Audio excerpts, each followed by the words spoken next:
بسم اللہ الرحمن الرحیم۔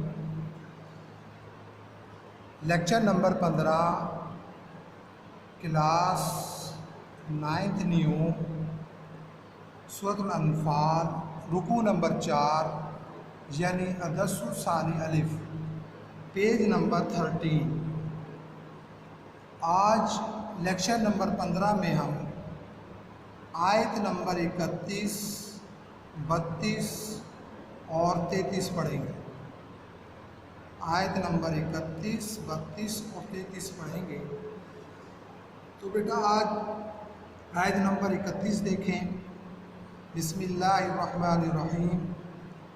وَإِذَا تُتْلَىٰ عَلَيْهِمْ آيَاتُنَا قَالُوا قَدْ سَمِعْنَا لَوْ نَشَاءُ لَقُلْنَا مِثْلَ هَٰذَا إِنْ هَٰذَا إِلَّا أَسَاطِيرُ الْأَوَّلِينَ۔ ترجمہ: جب ان کو ہماری آیتیں پڑھ کر سنائی جاتی ہیں تو کہتے ہیں یہ کلام ہم نے سن لیا ہے، اگر ہم چاہیں تو اس طرح کا کلام ہم بھی کہہ دیں، اور یہ ہے ہی کیا، صرف اگلے لوگوں کی حکایتیں ہیں۔ اب بیٹا آیت نمبر 15 کا شان ورود یا شان نزول یہ ہے کہ ایک شخص تھا نضر بن حارث، جو کہ ایک تاجر تھا اور مختلف ممالک میں تجارت کی غرض سے جایا کرتا تھا۔ جب یہ شخص عراق اور فارس جاتا تو وہاں کے لوگ اپنے مشہور پہلوانوں اور بہادروں کے وہ قصے سنایا کرتے تھے۔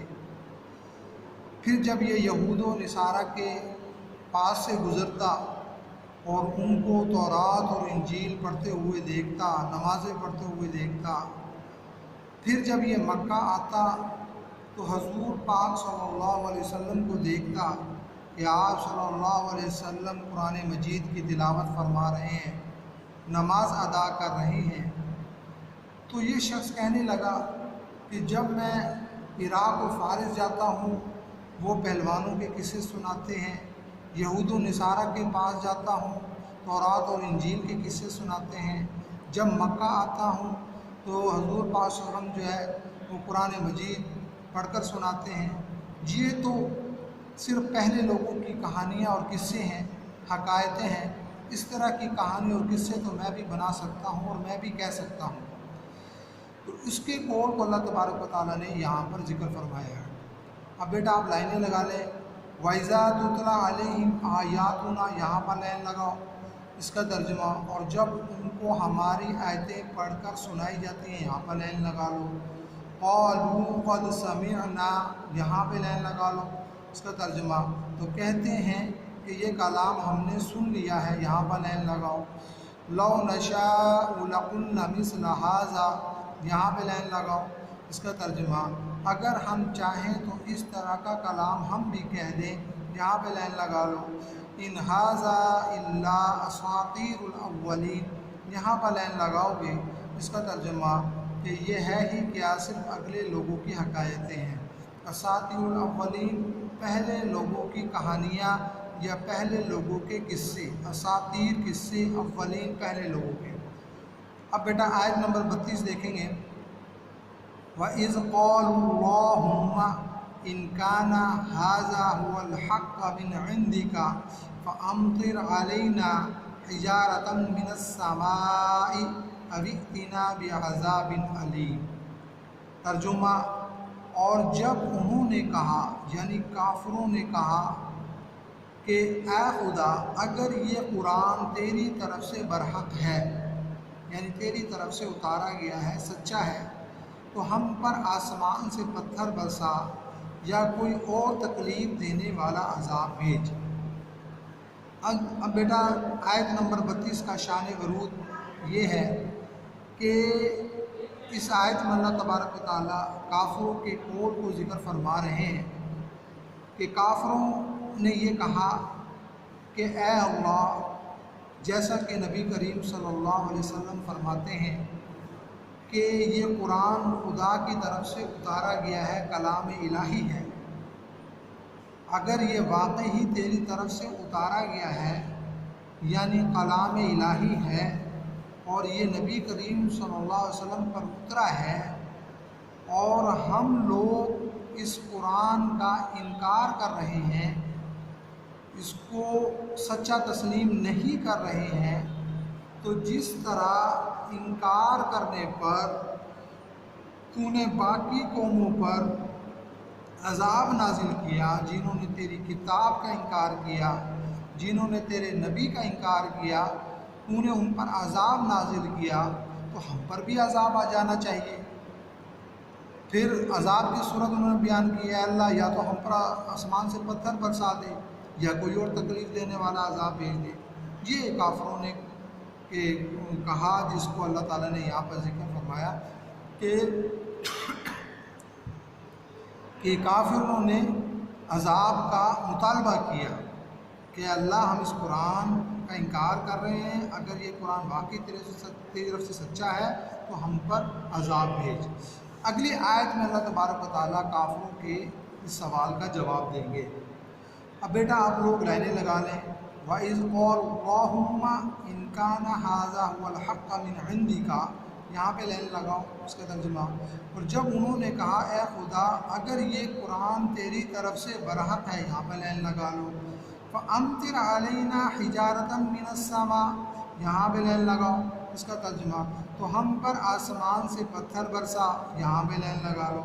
اَوْ ائْتِنَا بِعَذَابٍ أَلِيمٍ، یہاں پہ لائن لگاؤ اس کا ترجمہ، یا کوئی اور تکلیف دینے والا عذاب بھیج، یہاں پہ لائن لگا لو۔ آیت نمبر 33 ہمارے ایکسرسائز میں سوال نمبر 3 کا جواب ہے۔ السوال الثالث، کفار کے مطالبے کے باوجود اللہ تعالیٰ نے ان پر عذاب کیوں نازل نہ کیا؟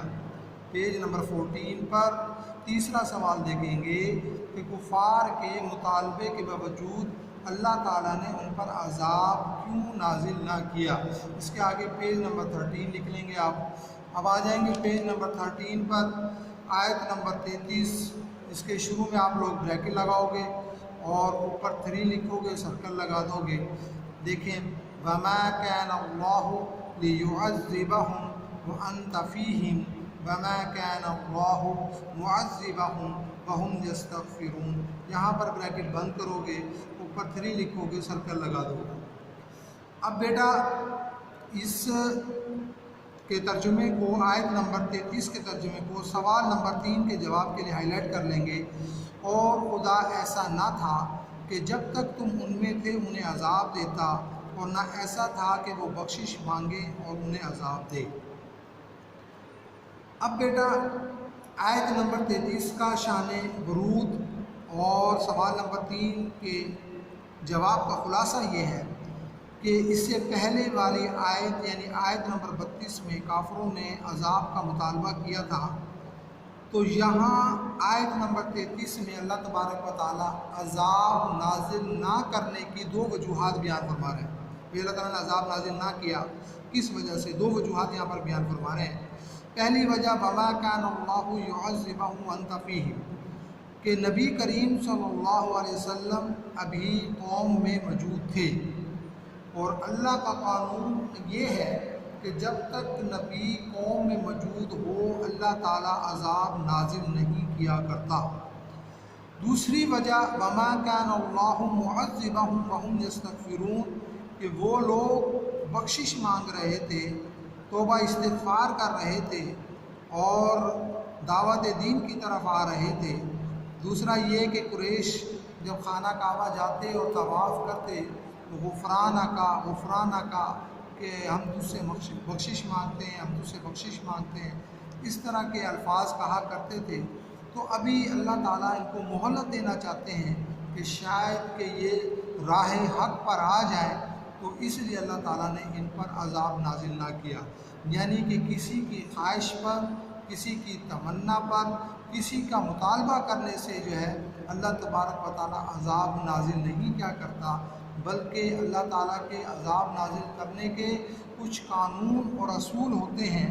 تو یہاں پر جو ہے 2 وجہ ایسی تھی جس بنا پر اللہ تعالیٰ نے عذاب نازل نہ کیا، ایک تو نبی موجود تھے، دوسرا ابھی لوگ توبہ استغفار کر رہے تھے۔ اب بیٹا یہ لائنیں لگا لو، وَمَا كَانَ اللَّهُ يُعَذِّبَهُمْ وَأَنْتَ فِيهِمْ، یہاں پہ لائن لگاؤ، اس کا ترجمہ، اور خدا ایسا نہ تھا کہ جب تک تم ان میں تھے انہیں عذاب دیتا، یہاں پر لائن لگا لو، وَمَا كَانَ اللَّهُ مُعَذِّبَهُمْ وَهُمْ يَسْتَغْفِرُونَ، یہاں پہ لائن لگاؤ، اس کا ترجمہ، اور نہ ایسا تھا کہ وہ بخشش مانگے اور انہیں عذاب دے۔ بیٹا اچھے طریقے سے ان تینوں آیات کو دیکھ لیں اور اچھے طریقے سے نشان لگا لیں۔ خاص طور پر سوال نمبر 3 کے جواب کے لیے بڑا اہم سوال ہے، اس کے ترجمے کو جو ہے نا آپ نے ہائی لائٹ کر لینا ہے، اب اس کو آپ جو ہے وہ یاد کریں۔